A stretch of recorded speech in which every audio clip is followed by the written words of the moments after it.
Please subscribe Telugu 7 Media. అదే ఎందుకు sir chamber election అనేది చాలా టైం తీసుకుంది ఈసారి దేనివల్ల? అంటే జనరల్గా ఎప్పుడు జూన్ జూలైలో జరుగుతుంది. అలా జరిగిన లాస్ట్ ఈసీలో ఇంకొక 1 year ఎక్స్టెన్షన్ అడగడం జరిగింది. కొన్ని పెండింగ్ ఉన్న ఇష్యూస్ అని ఉన్నాయి. Plus at the same time కొంతమంది మెంబర్స్ కొంతమంది ఆఫీసర్ అడగటం అన్న దీంతో చేయడం జరిగింది. అది సో అది ఈసీ అప్రూవల్ ఉంది and majority of the EC approval వచ్చింది. బట్ దాన్ని జనరల్ బాడీలో రాటిఫై చేయాల్సిన అవసరం ఉంది. సో దాని తర్వాత ఏంటంటే మా తిరుపతి ఈసీలో పెడతామని చెప్పడం జరిగింది. బట్ దాని తర్వాత ఏదో ఈ ఇష్యూస్ కొన్ని రావడంతో కొంచెం డిలే అయింది అది. సో జనరల్ బాడీలో పెట్టినాక they said no we have to go for an election. That's the reason we have announced. Sir ఈసారి చాంబర్ బిల్డింగ్ గురించే ప్రధానంగా చర్చ జరుగుతున్నారు. అంటే ఎగ్జాక్ట్ గా అంటే మెజారిటీ మెంబర్స్ యొక్క అభిప్రాయం ఏంటి బిల్డింగ్? అంటే ఒకటమ్మా ఏంటంటే ఛాంబర్ బిల్డింగ్ అనేది ఒరిజినల్ అంటే బ్రీఫ్ హిస్టరీ మీకే అర్థం అవుతుంది. అది 1976లో ఇండస్ట్రీ మద్రాస్ నుంచి ఇక్కడ మూవ్ అవ్వాలనుకున్నప్పుడు కొంతమంది పెద్దలందరూ కలిసి their sacrifices or their hard work ఆ రోజుల్లో గవర్నమెంట్తో మాట్లాడి ల్యాండ్ అలాట్ చేయించుకోవడం జరిగింది. This about 91.25 acres or something. ఓకేనా? అది దాంట్లో ఒక భాగం ఈ 6,000+ square yards మాట. సో అప్పుడు అలాట్ చేసుకున్నప్పుడు the main purpose the government allotted land was Madras నుంచి ఇండస్ట్రీ షిఫ్ట్ అవ్వాలనే పర్పస్తోనే అలాట్ చేసింది. సో వాళ్ళందరికీ రెసిడెంట్స్ ఉండాలి కాబట్టి ఫస్ట్ స్టెప్ తీసుకుంది ఏంటంటే హౌసింగ్ ప్లాట్స్ చేయడం జరిగింది. హౌసింగ్ ప్లాట్స్ చేశారు కాబట్టి దానికి ఫిల్మ్ నగర్ హౌసింగ్ సొసైటీ అని పేరు పెట్టడం జరిగింది. సో ఇప్పుడు ఓవర్ పీరియడ్ ఆఫ్ టైం 30 ఏళ్ళు అయిపోయింది. ఇప్పుడు ఓవర్ పీరియడ్ ఆఫ్ టైం కొంతమంది ఉన్నారు, కొంతమంది వెళ్ళిపోయారు, కొంతమంది అమ్మేసుకుని వెళ్ళారు, what ever blah blah blah. But still ఆ పర్పస్ అది. అప్పుడు ఛాంబర్ బిల్డింగ్ కట్టుకున్నప్పుడు అదే ఛాంబర్ బిల్డింగ్ కాదు, ఆ బిల్డింగ్ కింద షాప్స్ అన్నీ కట్టినప్పుడు ఫస్ట్ ఫ్లోర్లో అప్పుడు ఛాంబర్ మొత్తం విజయవాడలో ఉండేది. విజయవాడ నుంచి 1976 మెయిన్ పాత ఛాంబర్ అది, ఒరిజినల్ ఛాంబర్. దాని తర్వాత నుంచి ఇక్కడ షిఫ్ట్ చేయడం జరిగారు. వాళ్ళకి ఒక ప్రిమిసెస్ ఉండాలనుకున్నప్పుడు ఈ బిల్డింగ్ పైన ఫస్ట్ ఫ్లోర్ అనేది ఛాంబర్ తన సొంత ఫండ్స్తోనే కట్టుకుంది. ఫస్ట్ ఫ్లోర్ కట్టుకున్న దానికి 30 years లీజ్ ఇచ్చారు. 30 years లీజ్ ఇప్పుడు ఫిబ్రవరికి అయిపోతాను. సో పాస్ట్ 1 year నుంచి వాళ్ళని ఎక్స్టెన్షన్ అడుగుతున్నాం. ఎక్స్టెన్షన్ రిజెక్ట్ చేశారు. అదే మాకు అనుబంధ సంస్థ అయిన కౌన్సిల్ కూడా పైన ఉంది. సో వాళ్ళకి 30 వరకు ఉంది. సో ఆ 30 వరకు అనే ముందు ఎక్స్టెండ్ చేయండి, దాని తర్వాత mean while will discuss about it అంటాం జరిగింది. అది కూడా రిజెక్ట్ చేయడం చేశారు. చేసి అది ఏమైందంటే దాన్ని ఒక మాతో మాడింది, కానీ మేము ఆడినప్పుడు కూడా అది ఒక ప్రైవేట్ డెవలపర్కి డెవలప్మెంట్కి ఇస్తున్నాం. సో అది వచ్చిన దాంట్లో మీకు రీజనబుల్గా ఇస్తామని చెప్పడం జరిగింది, which was not acceptable by us. ఎందుకంటే ఇది ఆ రోజున పర్పస్ ఇది. ఆ పర్పస్ డిఫీట్ అవ్వకుండా చేయాలంటే ఇది ఇండస్ట్రీ కోసం ఐకానిక్ బిల్డింగ్గా ఉండాలి. ఫిల్మ్ నగర్కి ఒక ఐకానిక్ బిల్డింగ్, ఫిల్మ్ నగర్ అంటున్నాం మనం, ఆ రోడ్డు మొత్తం డెవలప్ చేయాలా, దాని పక్కన ఇది ఒక ఐకానిక్ ఫిలిం సంబంధించిన ఐకానిక్ బిల్డింగ్ అవ్వాలా.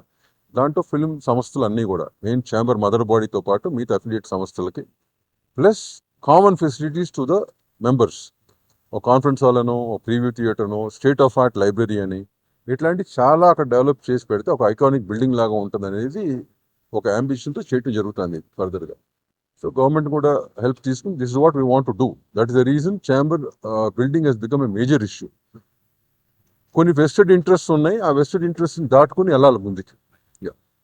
లాస్ట్ ఫైనల్ ఏంటంటే ఈసారి చాలా అంటే గతంలో కంటే అంటే ఎలక్షన్స్ జరపాలి కాబట్టి జరిపేవాళ్ళు, కానీ ఈసారి మాత్రం జరిగే ఎలక్షన్ అనేది కంప్లీట్ గా చేంజెస్ అయ్యేలాగా కూడా ఛాంబర్ని నెక్స్ట్ డేట్ అప్డేట్ అయ్యేలాగా కూడా ఉండాలి అని, ఆ రకంగా మెంబర్ని ఎన్నుకోవాలనే కోణంలో అవుతుంది, చాలా సీరియస్గా అవుతుంది అని చెప్పాను. ఇప్పుడు అవన్నీ ఇప్పుడు ఇందాక మన సినిమాకి ఎట్టా ప్రమోషన్ చేస్తామని ఇందాక ఒక మాట చెప్పాను.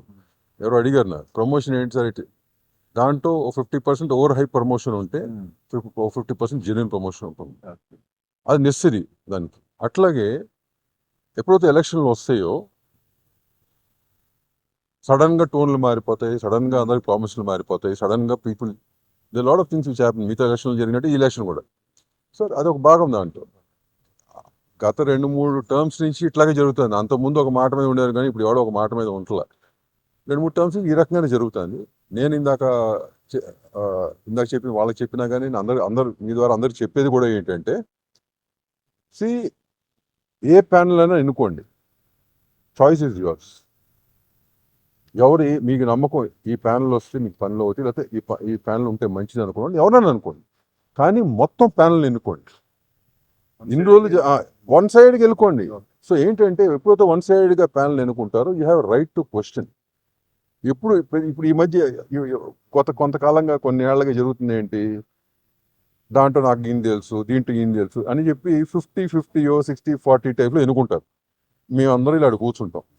కూర్చున్నాక ఏమైనా జెన్యున్గా పని చేద్దాం అనుకుంటే కొంతమంది అదర్ సైడ్కి నచ్చపోవచ్చు.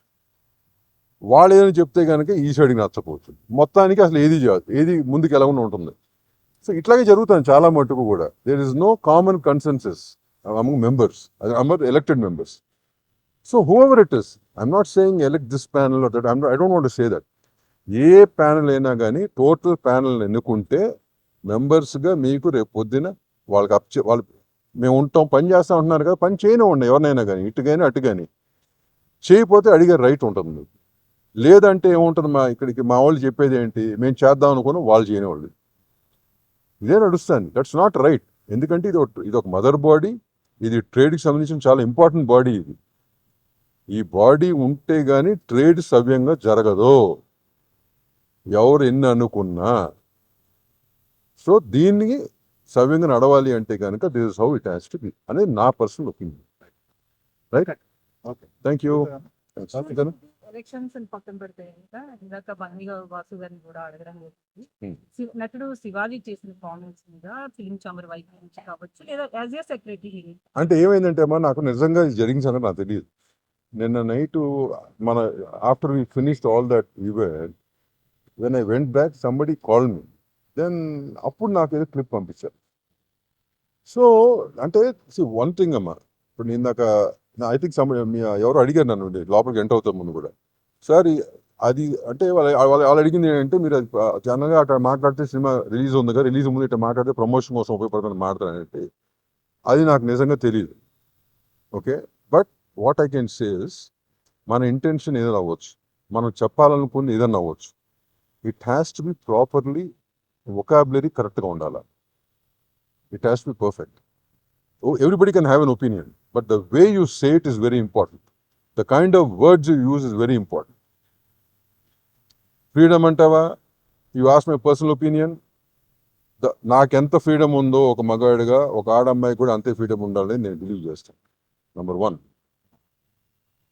ఎట్లాంటి బట్టలు వేసుకోవాలి అడుగుతారా, ఇట్స్ ఏ పర్సనల్ చాయిస్.